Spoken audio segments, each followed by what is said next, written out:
पंचायत समितीला ते आहे. हा. आणि आता इथलं मामा कामाचं बद्दल बोलायचं झालं, जिल्हा परिषद आहे, निवडणुका लागल्या, ठीक आहे.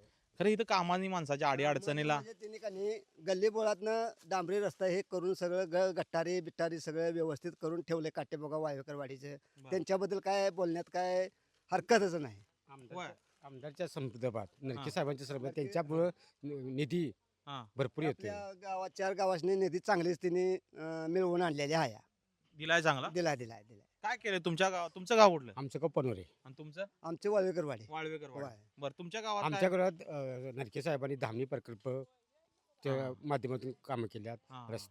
रस्ते गावा म्हणजे कळे ते पनोरे रस्ते अखंड रस्ता केला. रस्ता तयार केलाय. बरं. पाण्यासंदर्भात किंवा गावच्या विकासासाठी आमच्या गावाला 50 कोटी निधी दिला शाळेसाठी. 50 कोटी निधी होय दिला. होय शाळेसाठी बरं. नरके साहेबांनी. आता त्याच्या- तुम्ही धामणी प्रकल्प म्हणला ना, होय. ह्याचा उपयोग शेतकऱ्यांनी होतोय का? शेतकऱ्याला भरपूर उपयोग आहे पाणीसाठी. कळे आमचं पहिलं नरके साहेबांनी हं. कळे वॉटर म्हणजे सुरळ माहिती आहे हा, तुम्हाला. हा. सुरळ तिथनं मोठी 10-12 बसवून आंबाडेच्या धरण आहे त्यावर हा. पाणी पाडून हा. कुंभी साखर कारखान्यामार्फत हा. त्यांनी चांगली सोय केली आमची. अशाच नवनवीन अपडेट्ससाठी डिजिटल कोल्हापूर चॅनेलला सबस्क्राईब करायला विसरू नका.